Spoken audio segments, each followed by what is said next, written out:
Today we will discuss the new station. ठीक है, ओस्की का जो न्यू स्टेशन है वो हम डिस्कस करने जाएंगे। ठीक है, इसमें हमने न्यू स्टेशन के बारे में पढ़ना है and this station is also very very important, that is lab interpretation. Lab interpretation, ठीक है जी। देखिए, ओस्की के अंदर एक सबसे मैंडेटरी स्टेशन आता है लैब इंटरप्रिटेशन के बारे में। इसमें हमने मजीद कुछ चीज़ें पढ़ी भी है और कुछ हम आगे पढ़ भी लेंगे, लेकिन इसमें हम स्टार्ट करेंगे कि आर्टीरियल ब्लड गैसेस, जिसको हम कहते हैं सिंपली एबीजीज इंटरप्रिटेशन। तो this is very very important for the OSCE type exams, क्योंकि वहाँ पे आप लोगों को एक क्लिनिकल सिनेरियो दी होगी, उस सिनेरियो के अंदर आप लोगों को डिफरेंट एबीजीज दी हो गई। ABG stand for आर्टियल blood gases, और इसके अंदर हमने वैल्यूज को देखकर डिसाइड करना है कि what the patient is suffering from. तो इसके अंदर जो मोस्ट लाइकली वो केस देते हैं वो डायबिटिक पेशेंट होता है, और severe case of type 1 diabetes के अंदर उनको जनाब जो केस दिया होता है एग्जाम के अंदर वो DKA के बारे में, जैसा कि diabetic keto acidosis, but we will discuss this. लेकिन before we going exactly to ABGs, हमें पता होना चाहिए कि इसकी कंपोनेंट्स क्या है। जस्ट सिंपली हम जाते हैं, फिर विद द टाइम हम नेक्स्ट स्टेशन के अंदर इसको हम मजीद डिसाइड करेंगे। तो इसमें सबसे पहले जो कंपोनेंट हम डिसाइड करेंगे वो पीएच का जिक्र करेंगे। PH mean power of hydrogen ions. फिर इसके बाद PCO2 को हम देखते हैं, partial pressure of carbon dioxide, और आखिर में हम चेक करेंगे HCO3 which is known as a bicarbonate. ठीक है, ये तीन चीजें हम चेक करेंगे। First one is pH which is a power of hydrogen ion, PCO2 partial pressure of carbon dioxide, and last but not the least is HCO3 that is known as bicarbonate. pH के बारे में याद रखें कि normally that is from 7.35 to 7.45, this is the normal pH, 7.35 to 7.45। फिर देखें ये 7 7 same है, डॉट डॉट सेम है, तो जो PCO2 का नॉर्मल वैल्यू है 35 को नीचे ले और 45 को। बहुत आसान है, इसको मेमोराइज नहीं करना, रटना नहीं है। लेकिन वहाँ पे जो आर्टियल ब्लड गैसेस है एबीजीज के अंदर कुछ डेटा उन लोगों ने ऑलरेडी दी भी चुकी होती है, लेकिन वो हम आप लोगों को बाद में ट्रिक्स बताऊंगा। और जो HCO3 है बाइकार्बोनेट, इसकी जो वैल्यू हम कंसिडर करते हैं दैट इज फ्रॉम 22 to 28। ये तीन चीज याद रखें। एबीजीज के कंपाउंड में PO2 भी आता है, पार्शियल प्रेशर ऑफ ऑक्सीजन, वो 80 से लेके 100 तक होता है, लेकिन एग्जाम्स में क्वेश्चन हल करने के लिए these three things are more than enough. देखिए, सबसे पहले क्वेश्चन टू आस्क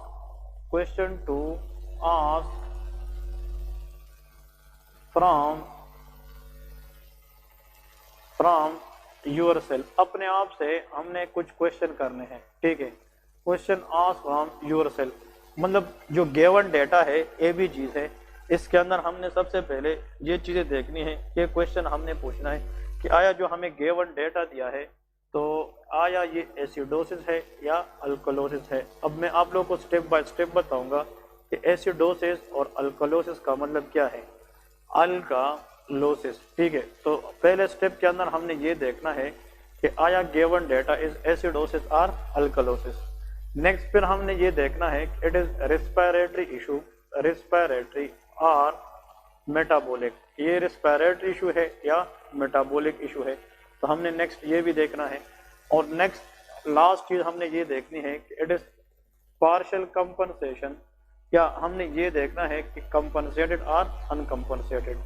तो कंपनसेटेड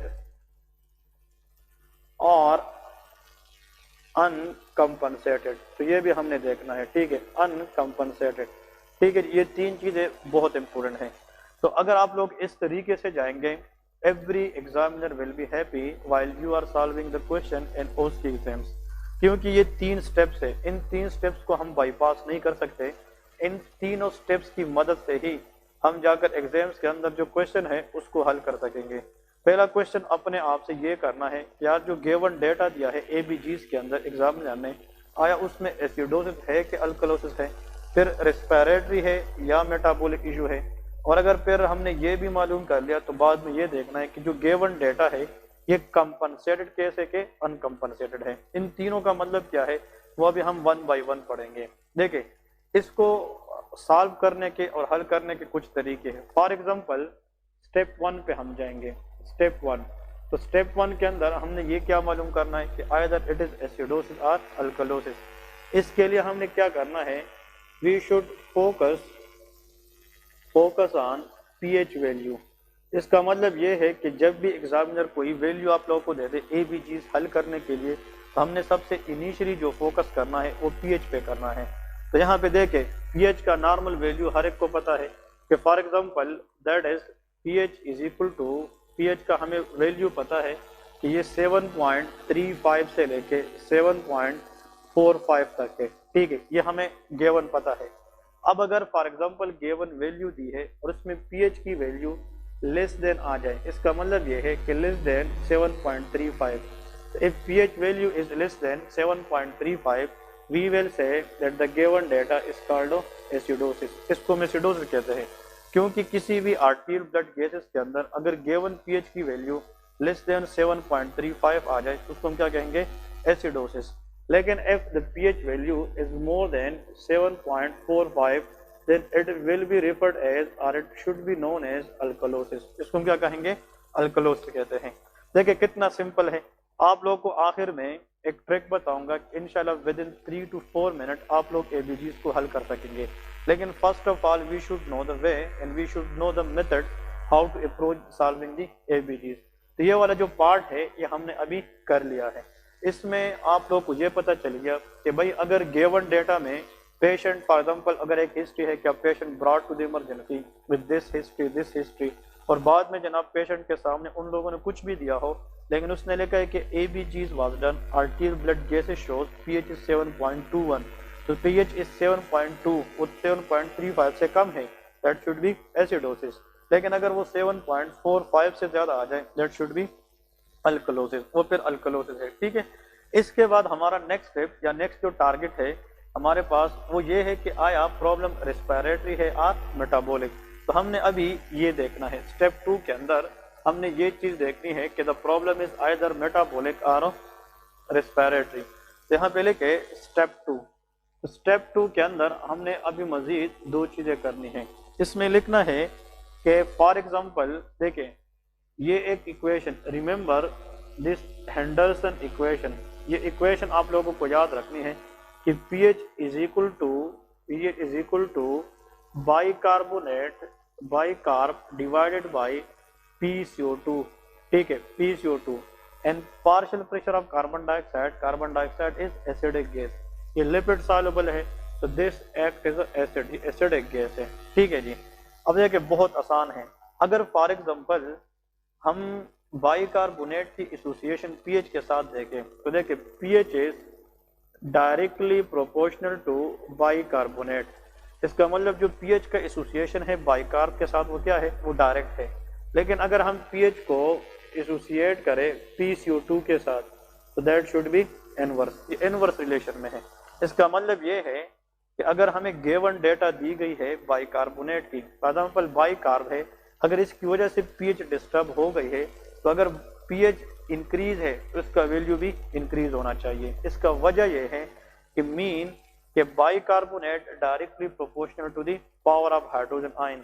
लेकिन अगर इशू PCO2 में है, उसने पीएच को डिस्टर्ब किया है, अगर पीएच कम है तो PCO2 रिलेटिवली ज्यादा होना चाहिए because it is of inverse, ये उसके साथ इनवर्सली रिलेटेड है। तो देखिए मैं आप लोगों को एक एग्जांपल देता हूँ। फॉर एग्जांपल देखिए, फॉर एग्जांपल हमने यहाँ पे लिखा है pH इज इक्वल टू, यहाँ पे आप हम pH लिखते हैं कि pH की जो नॉर्मल वैल्यू है दैट इज कॉल्ड 7.31। ठीक है, ये नॉर्मल pH की वैल्यू है 7.31। The given value of the pH is 7.31। अब 7.31 ये हमारे पास गिवन pH है। इसके साथ हमने ये देखना है कि जो गिवन PCO2 है या HCO3 वो कितना है। तो हम HCO3 को भी देखते हैं और यहाँ पे PCO2 को भी देखते हैं। अब देखिए बहुत सिंपल आप लोगों को टिप्स बता रहा हूँ, वो टिप्स याद रखनी है। तो यहाँ पे लेके अगर फॉर एग्जांपल दैट इज 19 और ये दिया है 40, अब इसका अगर ABGs मालूम करना हुआ तो हमने कैसे करना है।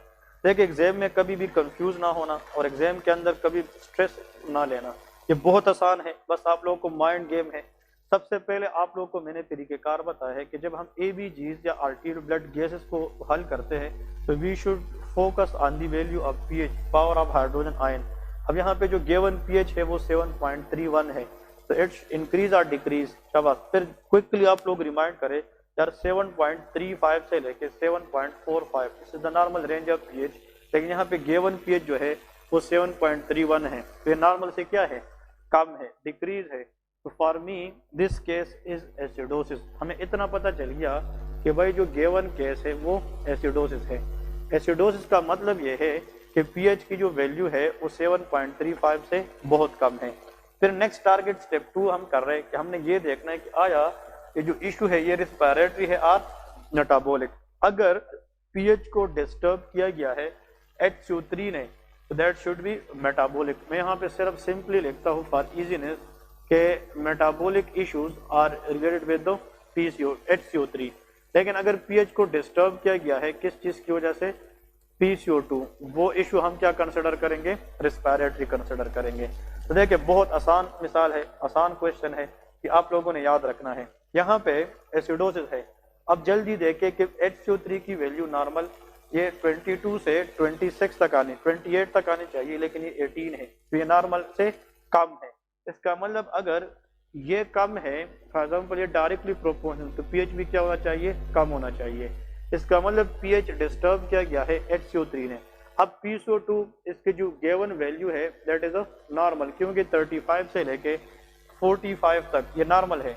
इसका मतलब HCO3 कम है तो इसलिए पीएच कम हुई है। तो यहाँ पे जो हमारी मतलब डायग्नोज बन गई दैट इज कॉल्ड मेटाबॉलिक। इसको हम क्या कहते हैं, मेटाबॉलिक एसिडोसिस। तो यहाँ पे आप लोग को मैं आसानी के लिए कहता हूँ कि हमने ये भी कर लिया कि दैट इज मेटाबॉलिक एसिडोसिस। तो देखें अगर आप लोग को ये ट्रिक समझ नहीं आए, ये तरीकेकार पता नहीं है, तो फिर एग्जाम्स के अंदर हल करना क्वेश्चन ये बहुत ज्यादा डिफिकल्ट हो जाता है।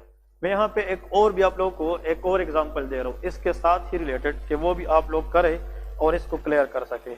PH is equal to 7.56 HCO3, ठीक है, HCO3 that is 29 and PCO2 that is 44। अब देखिए बहुत आसान है। जब इसको आप लोग अपने देखिए जब मेरा लेक्चर आप लोग लेंगे तो इनिशियली पहले आप लोग खुद ट्राई करें कि क्या है, फिर जो क्वेश्चन आप लोगों का आ जाए फिर मेरे वाले क्वेश्चन आंसर के साथ कंपेयर करें, you people will come to know. फिर अभी हम देखते हैं कि जो गिवन पीएच है वो इंक्रीज है कि decrease. Very good, that is increase. तो for me the given case is alkalosis. ये क्या है, अल्कलोसिस है। अब अगर पीएच HCO3 ने डिस्टर्ब किया है तो इसका वैल्यू भी ज्यादा होना चाहिए, क्योंकि ये चीज ज्यादा याद रखनी है कि पीएच का जो एसोसिएशन है वो बाइकार्ब के साथ डायरेक्ट है। लेकिन PCO2 को अगर हम यहाँ पे देखें तो that is in the range 35 to 45, तो ये स्टिल क्या है, ये नॉर्मल है। लेकिन यहाँ पे पीएच ज्यादा है और बाइकार्ब की जो वैल्यू है वो भी ज्यादा है। इट्स मीन कि the pH here is disturb by bicarbonate. ये मेटाबॉलिक इशू हो गया कि respiratory, metabolic accident, that is called metabolic alkalosis. इसको हम क्या कहेंगे, मेटाबॉलिक अल्कलोसिस कहेंगे। ठीक है, ये चीज आप लोग को इसकी रिफ्लेक्सेस बढ़ानी है, इसकी प्रैक्टिसिंग करनी है, क्योंकि ओस्की के अंदर ऐसा एग्जाम नहीं होता जिसमें पीएच के ऊपर एक क्वेश्चन आए, क्योंकि this is very commonly done in the hospital setting. मैं आप लोग को यहाँ पे एक और मिसाल देने लगा, वो भी आप लोग जल्दी क्विकली हम करें ताकि इससे मजीद हम इसको कर सके और इसमें जो क्वेश्चन है वो हम डिस्कस कर सके। तो नेक्स्ट लेके केस नंबर 3। ठीक है, case number 3, given pH is 7.21 या फॉर एग्जांपल हम गिवन पीएच लेते हैं 7.31। ठीक है, और फिर यहाँ पे लेके PCO2 that is equal to 48 और बाइकार्ब इज इक्वल टू 25। देखिए अब इसका हम हल निकालते हैं। तब बस आप लोग अपने अपने कॉपी में अपने रजिस्टर में उसको करें और फिर मेरे साथ इधर पे साथ दे दें कि हम इसका क्या वैल्यू निकालते हैं और इसकी हमारे पास क्या आंसरिंग होगी। इस कंडीशन के अंदर जो गिवन पीएच है that is 7.31, it's mean this pH is decrease then the normal. इसका मतलब ये है यहाँ पे ये क्या है, एसिडोसिस और alkalosis, excellent. That is called acidosis, है तो एसिडोसिस। अब अगर बाइकार्ब ने ये पीएच डिस्टर्ब किया है तो उसका वैल्यू भी कम होना चाहिए। Why? Very good, according to the equation bicarb is directly proportional to the pH. इसका मतलब ये है कि यहाँ पे पीएच कम है, अगर इशू इसमें है तो ये भी कम होना चाहिए। लेकिन थैंक गॉड कि यहाँ पे ये गिवन इक्वेशन के अंदर ये नॉर्मल है। इट्स मीन कि 22 से 28 तक इसकी ये नॉर्मल रेंज है। लेकिन अगर पीएच को डिस्टर्ब इसने किया है तो ये इनवर्स रिलेशन में था, याद है? इनवर्स रिलेशन में अगर पीएच कम है तो उसको क्या होना चाहिए? ज्यादा। इसका मतलब यहाँ पे जो इशू है वो मेटाबॉलिक नहीं है बल्कि क्या है? That is respiratory. तो रेस्पिरेटरी एसिडोसिस, मैं आप लोगों को एक आसान मिसाल देता हूँ। COPD, chronic obstructed pulmonary disease, इसके अंदर होती है एम्फाइजीमा। एम्फाइजीमा के अंदर एल्वियोलर वाल डिस्ट्रक्शन होती है, जिसमें लंग्स की जो कंप्लायंस है, उसकी जो एक्सपांसिबिलिटी है वो बहुत ज्यादा बढ़ जाती है। तो वो दोबारा जो इलास्टिक रिकॉइलिंग है वो नहीं होती। तो क्या होता है कि लंग्स के अंदर ईयर ट्रैप होता है, air trapping because of inability to recoil back. तो जितना हम सांस लेंगे ऑक्सीजन तो जाएगी, कार्बन डाइऑक्साइड भी लंग्स तक आएगी, लेकिन वो हम बाहर निकाल नहीं पाएंगे क्योंकि लंग्स के अंदर जो इलास्टिक रिकॉइलिंग है वो सही तरीके से नहीं हो पाती। तो एम्फाइजीमा के अंदर there is excess retention of carbon dioxide in the lungs, और अगर कार्बन डाइऑक्साइड लंग्स के अंदर बहुत ज्यादा बढ़ जाए तो रिलेटिवली पीएच क्या हो जाएगा? कम। तो रेस्पिरेटरी एसिडोसिस की एक काज हमारे पास क्या हो सकती है? That should be COPD, emphysema, because there is air trapping. अब देखें, अगर हम यहाँ पे इसको देखें कि कंपनसेटेड है कि अनकंपनसेटेड, इसकी आगे हम मजीद क्वेश्चन के ऊपर हल करेंगे। लेकिन आप लोग को बताता चलूं, अगर हम पीएच को देखें ये एबनॉर्मल है, PCO2 की वैल्यू भी ज्यादा है। अब दो वैल्यू एबनॉर्मल है लेकिन थर्ड स्टिल क्या है? नॉर्मल। अगर पीएच डिस्टर्ब है या अल्कलोसिस है या एसिडोसिस है तो किसी की वजह से तो होगी ना, या PCO2 की वजह से या बाइकार्ब की वजह से। अगर तीन में से दो वैल्यू एबनॉर्मल है but still third value is in the normal range, so that should be अनकम्पनसेटेड। ये जो केस है ये स्टिल क्या है? अनकम्पनसेट है। लेकिन अगर थर्ड वैल्यू भी नॉर्मल है तो फिर हमने ये देखना है कि भाई ये जो केस है दैट शुड बी कंपनसेटेड। अब इसकी मैं थोड़ा सा आप लोगों को मिसाल बता दूं कि कंपनसेटेड और अनकम्पनसेटेड से मुराद क्या है। पीएच आप लोगों को मैं देता हूं, for example pH is equal to 7.21, ठीक है। यहाँ पे हम लिखते हैं PCO2 इज इक्वल टू 52, ठीक है। और नॉर्मली लिखे बाइकार्बोनेट, तो बाइकार्बोनेट द वैल्यू इज 32। अब देखिए ये आप लोगों ने हल करना है, this is very very important और ये फेवरेट है एग्जामिनर के लिहाज से। ये बार बार जो क्वेश्चनिंग होती है ओस्की के अंदर स्टेशन में इसके ऊपर क्वेश्चन आती है। देखिए आप लोगों ने सब चीजें भूलना है। सबसे पहले तो ये देखना है कि पीएच क्या है। अब यहाँ पे जो पीएच है वो एबनॉर्मल है तो हमने इसको देखना है। बाइकार्ब की वैल्यू भी एबनॉर्मल है और PCO2 की भी एबनॉर्मल है। अभी तक तो हम सिंपल में जा रहे थे कि दो वैल्यू एबनॉर्मल है but still remaining third value is normal. लेकिन यहाँ पे इस गिवन केस के अंदर तीनों के तीनों वैल्यू क्या है? They are abnormal. अब यहाँ पे देखे बहुत आसान, आप लोगों ने कंसेप्ट यही रखना है कि अपने आप से जो क्वेश्चन पूछनी है वो ये है कि इसमें सबसे पहले ये देखना है कि एसिडोसिस है या अल्कलोसिस है। तो यहाँ पे देखे for example in this case this is acidosis, क्योंकि पीएच की वैल्यू बहुत ज्यादा कम है 7.21। अब ये इक्वेशन आप लोगों को ऑलरेडी याद हो चुका होगा कि पीएच का जो एसोसिएशन है बाइकार्ब के साथ ये डायरेक्ट है, और पीएच की जो एसोसिएशन है partial pressure of carbon dioxide ये क्या है? इनवर्स है। अगर पीएच, अब यहाँ पे गिवन वैल्यू के अंदर जाहिर बात है कि जो पीएच है वो कम है। अब देखिए डिक्रीज पीएच है 7.21, दैट इज एसिडोसिस। अगर इसका इशू है और इसने पीएच कम किया है तो ये भी क्या होना चाहिए? कम होना चाहिए। लेकिन ये कम नहीं है, ये ज्यादा है। इट्स मीन कि प्राइमरी जो डिफेक्ट है ये इस बाइकार्ब के अंदर नहीं है। लेकिन अगर पीएच इसने डिस्टर्ब किया है, ठीक है, इसका अंदर इशू नहीं है। If the pH is decrease by PCO2 value तो इसके साथ रिलेशन में इनवर्स है। तो पीएच ऑलरेडी डिक्रीज, अगर इसकी वजह होती तो ये क्या होना चाहिए? इंक्रीज, और इसकी वैल्यू ऑलरेडी क्या है? इंक्रीज है। Very important. So this is which acidosis? Accident, respiratory acidosis. अब आप लोग कहोगे कि कंपनसेटेड है कि अनकंपनसेटेड है। अब ये कंपनसेटेड है क्योंकि अनकंपनसेट के लिए ये शर्त है कि जो थर्ड वैल्यू है वो नॉर्मल रेंज में होनी चाहिए, लेकिन जिसकी थर्ड वैल्यू एबनॉर्मल रेंज में है वो ज्यादा है। ये कंपनसेशन में जा रही है।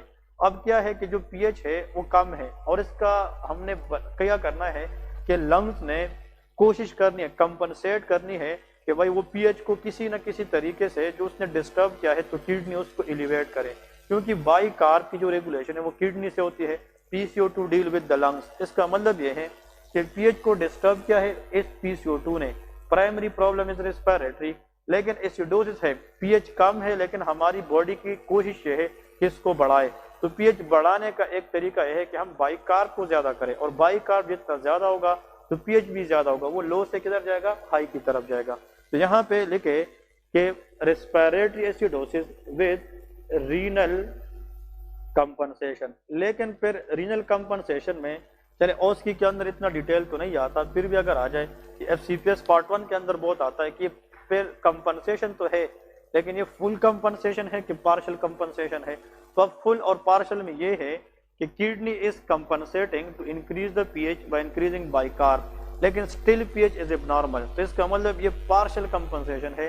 लेकिन अगर बाइकार्ब 32 से मजीद बढ़ जाए, 34 पे जाए, 35 पे जाए, अगर बाइकार्ब इतना वैल्यू अटेंड करे, ज्यादा हो जाए कि वो पीएच को नॉर्मलाइज करे, तो उसको हम क्या कहेंगे, फुल कंपनसेशन कहते हैं। तो this what all about the three things that we will ask from ourself, कि जब भी हमें कोई एग्जामिनर इस तरह कोई केस दे दे और इसमें हमने क्या करना होता है, ABGs को डिस्कस करना होता है। तो ABGs के लिए हमने ये देखना है तो सबसे पहले एसिडोसिस है कि अल्कलोसिस है, फिर हमने ये देखना है कि वो केस रेस्पिरेटरी है कि मेटाबॉलिक है, और थर्ड ये भी देखना है कि द केस इज कंपनसेटेड और अनकंपनसेटेड। ठीक है जी, तो ये तीन चीजें हमने अपने आप से सोचनी होती हैं। अब यहाँ पे another very important point we should raise for the exam, ये जो अभी बताने लगा ये एग्जाम के अंदर आएगा और इंशाल्लाह आप लोग इसको लिख ले और इसको याद कर ले, it will become in the exam. ये तो आप लोग को जो मैं कभी ये अभी कंसेप्ट बता चुका हूँ, ये फॉर द पर्पस कि आप लोग के पास बोनस पॉइंट्स होने चाहिए कि एग्जामिनर किसी भी एंगल से अगर वो क्वेश्चन करे एटलीस्ट पता होना चाहिए कि वो आप लोगों से क्या एक्सपेक्ट कर रहे हैं। ठीक है, तो हमने अभी फॉर एग्जाम्पल इसके अंदर मजीद जो इम्पोर्टेंट चीजें हैं वो करनी है। इसमें लिखे इस तरह का एक केस दिया होगा एग्जाम के अंदर, केस नंबर 1 लिखे, a young boy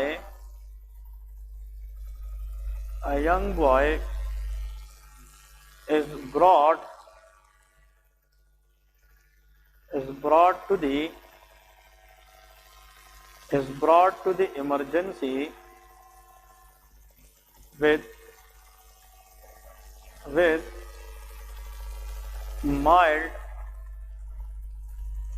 mild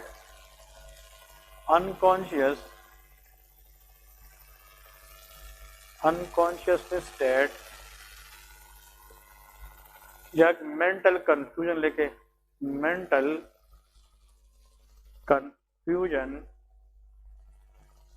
से लेके acute abdominal pain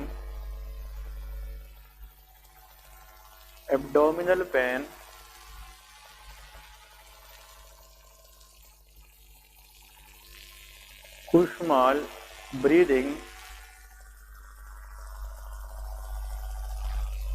and there is fruity odor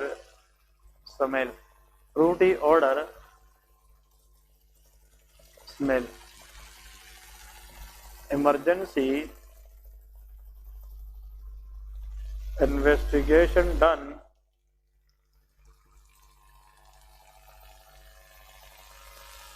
which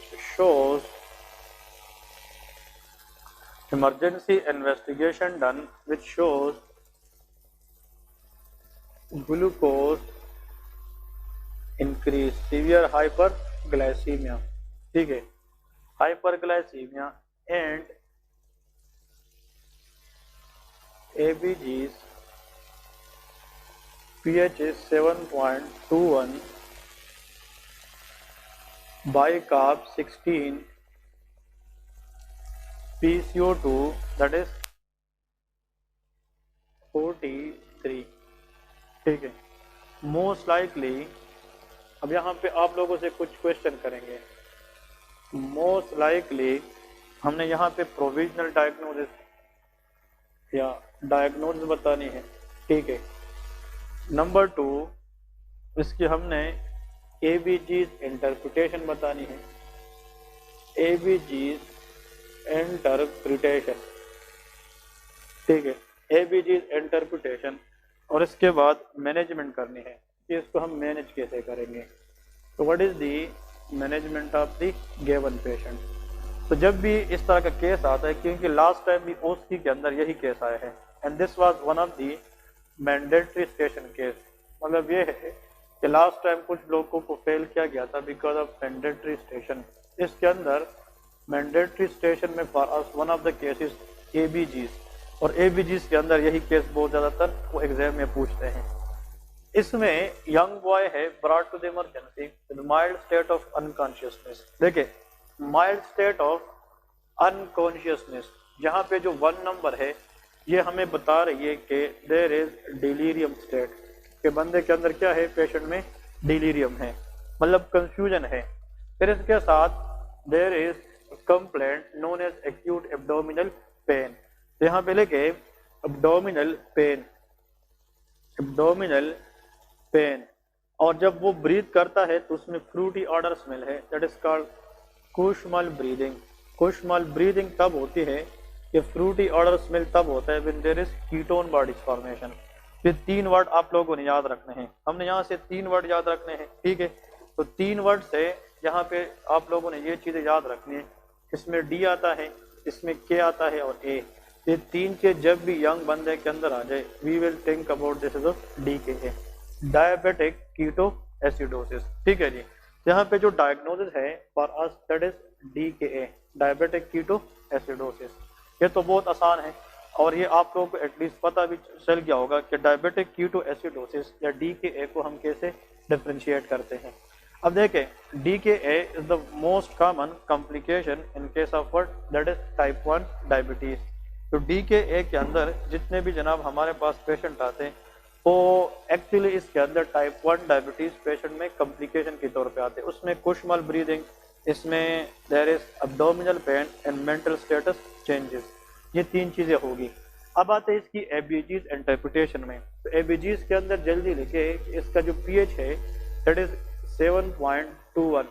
फिर इसके अंदर हमें बाई कार्ब की जो वैल्यू है वो दी गई है, बाई कार्बोनेट, और आखिर में PCO2।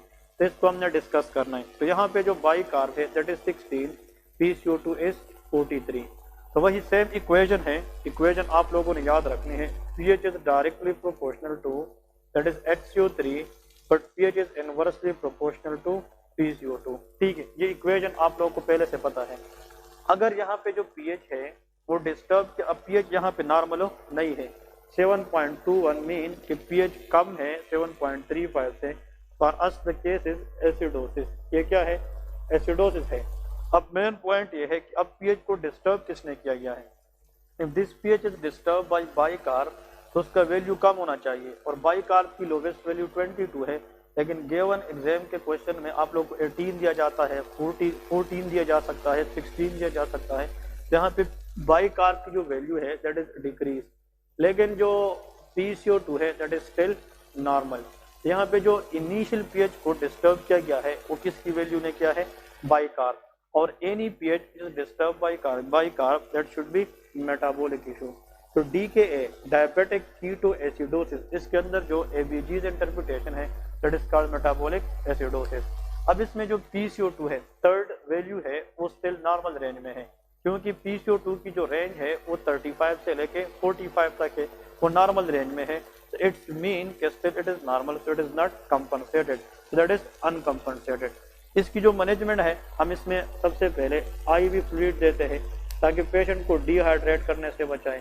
फिर हम डेक्सट्रोज देते हैं, ठीक है, डेक्सट्रोज देते हैं, और इसके साथ हम इंसुलिन देते हैं, लेकिन इंसुलिन इंड्यूस हाइपोग्लाइसीमिया को बचाने के लिए हम IV डेक्सट्रोज देते हैं। तो this what are about DKA। DKA के अंदर जो, अब ये चीज आप लोगों ने याद रखनी है, and this very very important point to remember. 3 चीजें, unconscious state, delirium, abdominal pain and that is Kussmaul breathing, ठीक है, कोशमल ब्रीदिंग। ये 3 चीज जब भी यंग बंदे में आ जाए, ruled out always DKA, diabetic keto acidosis.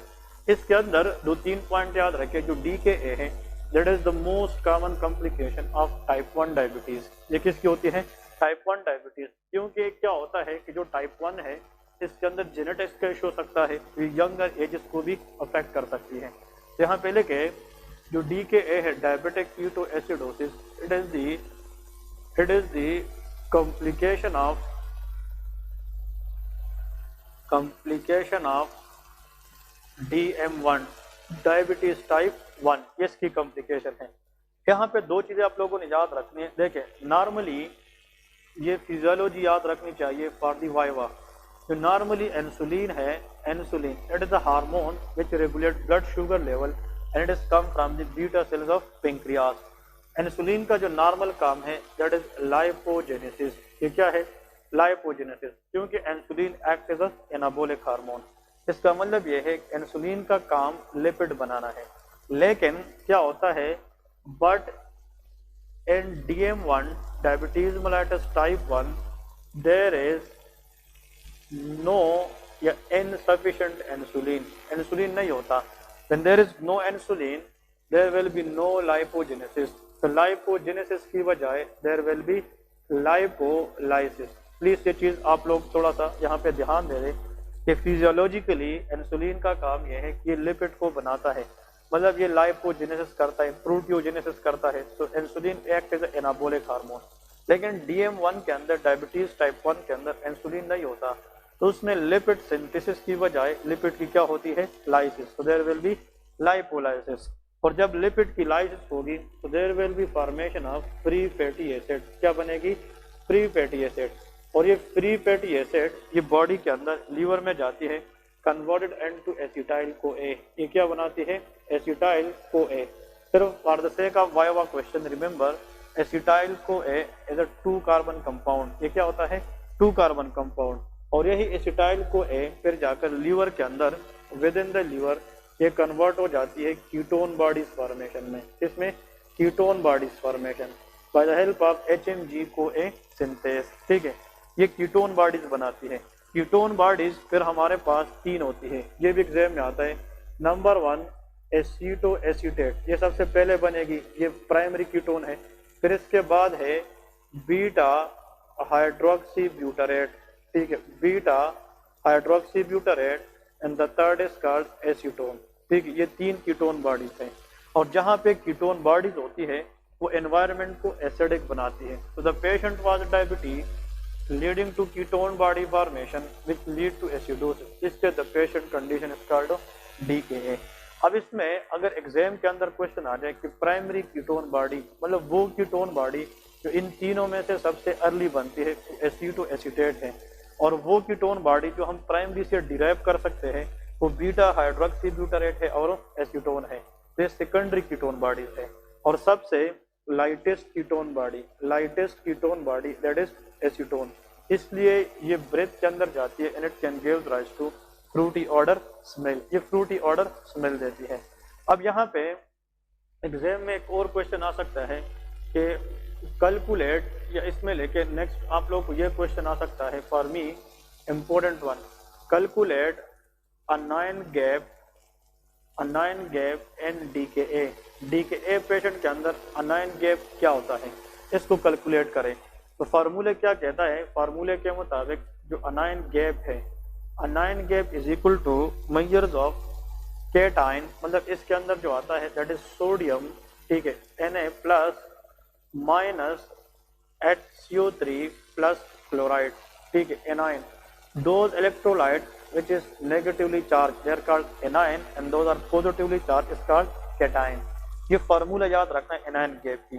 तो एनाइन गैप अगर हम मालूम करें इस पेशेंट के अंदर एनाइन गैप को, तो lowest value of the sodium is 135 milliequivalent per litre. क्योंकि सोडियम की जो रेंज है वो 135 से लेके 145 तक होती है, दैट इज 135। इसमें जो बाई कार्ब है इसकी लोवेस्ट वैल्यू 22 है और इसकी लोवेस्ट वैल्यू 100 होती है। आप लोग कहोगे कहाँ से आई है? ये नॉर्मल इलेक्ट्रोलाइट की लोवेस्ट वैल्यू है फिजियोलॉजिकली। अब अनाइन गैप में नॉर्मल मालूम करता हूँ। अनाइन गैप ये नॉर्मली 135 माइनस, इसको अगर हम प्लस करें, इसका फार्मूला है anion gap sodium minus HCO3 plus chloride. के हम डिफरेंस करेंगे, हम माइनस करेंगे कैटाइन को सम ऑफ दी अनाइन से, तो ये 122 आएगा। अब फिर अनाइन गैप नॉर्मली जो आता है 135 से, ये 122 माइनस करे 13 आएगा। इसका मतलब कि नॉर्मली अनाइन गैप इसकी जो रेंज है, वैसे ये 12 से लेके 14 तक होता है, लेकिन यहाँ पे हमारे पास 13 आ गया। अब DKA पेशेंट अभी जो हमें केस दिया गया था उसके अंदर अनाइन गैप को अगर हम मालूम करें, अभी आप लोगों को प्रीवियसली जो रिसेंट अनाइन गैप मालूम करना है DKA पेशेंट में, क्योंकि हमसे तो DKA पेशेंट का पूछा है। सोडियम अनअफेक्टेड होती है, मतलब फार्मूला वही है, sodium minus HCO3 plus chloride, ये फार्मूला है। तो यहाँ पे लेके सोडियम इज 135। अब देखिए HCO3 की अभी हमने वैल्यू क्या दी थी डिस्कस की 16, उस कम हो गई थी 16, और क्लोराइड नॉर्मली 100 होता है, तो 135 माइनस 116, तो इससे जो अनाइन गैप बनती है दैट इज राउंड अबाउट कितना, वेरी गुड, ठीक है, दैट इज 19। तो normally anion gap that should be in between 12 to 14, लेकिन DKA पेशेंट के अंदर अनाइन गैप क्या होता है, दैट इज इंक्रीजेस, वो 13 से ज्यादा आएगी, 18 आ सकती है, 17 आ सकती है, लेकिन जो गिवन डेटा हमें एग्जामिनर दिया है उसके हिसाब से कितना गया 19।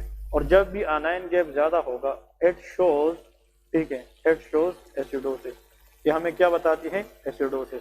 मैं इसका भी आप लोगों को थोड़ा सा हल्का टच दे दूं थ्योरेटिकली, कि जब कीटोन बॉडीज बनती है, कीटोन बॉडीज, तो ये अपने आप से H+ रिलीज करती है, एसिडिक है, तो ये एसिड हमारे पास बॉडी के साथ किसके साथ मिलते हैं, H2CO3 बनाते हैं HCO3 की मौजूदगी में, और ये डिसोसिएट होके CO2 और H2O बनाता है। अब अगर ये एसिड बनती गई तो एनवायरनमेंट को मजीद खराब करेगी, तो इसको न्यूट्रलाइज करने के लिए बॉडी क्या कंज्यूम करती है, HCO3, और ये HCO3 जितना इसके साथ एड अप होता जाएगा, कीटोन बॉडी से आता रहेगा, तो HCO3 की ओवरऑल वैल्यू क्या होती जाएगी, कम होती जाएगी। और जहाँ पे HCO3 कम होगा तो ऑलरेडी हमें पता है कि pH भी कम होगा, क्योंकि वो डायरेक्टली एसोसिएटेड है। ओके, अब 3 चीजें याद रखें, मैं आप लोगों को 2-3 चीजें यहाँ से बताने लगा हूँ, एग्जाम में इंपोर्टेंटली आ सकते हैं। फर्स्ट इज, अगर वोमिटिंग की हिस्ट्री है, वोमिटिंग, तो उसमें कौन सी ABGs हो सकती है, ये आप लोगों से सवाल है। तो मैं आंसर बताता हूँ, लेकिन पहले आप लोग मेरी आंसर सुनने से पहले वीडियो को यूज करें और वहां पे जनाब पॉज करके वहां पे अपने लिए सोचे कि इसमें क्या होगा। वोमिटिंग में क्या होता है, हम एक्सिड वोमिटस के अंदर क्या होता है, HCl हाइड्रोक्लोरिक एसिड जो गैस्ट्रिक कंटेंट है वो बाहर जाती है, और जितना हम वोमिटिंग करेंगे HCl बाहर जाएगी, एसिड की लेवल बाहर जाएगी, तो बॉडी के अंदर एसिड कम होगी तो pH क्या हो जाएगी, बढ़ जाएगी, तो मेटाबॉलिक अल्कलोसिस। और एक क्वेश्चन आता है, तो what will happen to ABGs in diarrhoea patient, chronic diarrhoea है, इसके अंदर क्या होगी। तो डायरिया पेशेंट के अंदर आप लोग को ये पता होना चाहिए कि डायरिया में GI मोटिलिटी ज्यादा होगी, and there will be excess loss of bicarbonate, क्योंकि इलेक्ट्रोलाइट इम्बैलेंस होती है डायरिया में, जिसके अंदर एक चीज बाइकार्बोनेट है, तो बाइकार्बोनेट की जो वैल्यू है वो भी क्या हो जाती है, कम हो जाती है। तो डायरिया में अगर बाइकार्बोनेट की लॉस बहुत ज्यादा हो जाए तो pH क्या होगा, कम, क्योंकि bicarbonate is directly proportional to the pH। तो डायरिया के अंदर क्या होता है, मेटाबॉलिक एसिडोसिस। एग्जाम में क्वेश्चन आता है वाइवा के अंदर, ओस्की के अंदर, remember what is the cause of metabolic acidosis in diarrhoea, loss of excess bicarbonate, this is the answer. और किडनी फेलियर में मेटाबॉलिक एसिडोसिस, DKA में मेटाबॉलिक एसिडोसिस। लेकिन हाइपर वेंटिलेशन, अगर एक बंदा ज्यादा से ज्यादा जल्दी जल्दी सांस ले तो एक्सेस कार्बन डाइऑक्साइड को एक्सहेल करेगा, तो कार्बन डाइऑक्साइड ज्यादा एक्सहेल करने की वजह से उसकी कार्बन डाइऑक्साइड लंग्स में कम रहेगी, लंग्स में कम रहेगी तो pH इनडायरेक्टली ज्यादा हो जाएगी, क्योंकि इनवर्स से रेस्पिरेटरी अल्कलोसिस होगा। लेकिन हाइपोवेंटिलेशन में क्या होगा, there is retention of carbon dioxide, जिस कंडीशन के अंदर ट्रैपिंग होती है कार्बन डाइऑक्साइड लंग्स के अंदर, तो उसमें pH क्या हो जाती है, कम हो जाती है, तो रेस्पिरेटरी एसिडोसिस।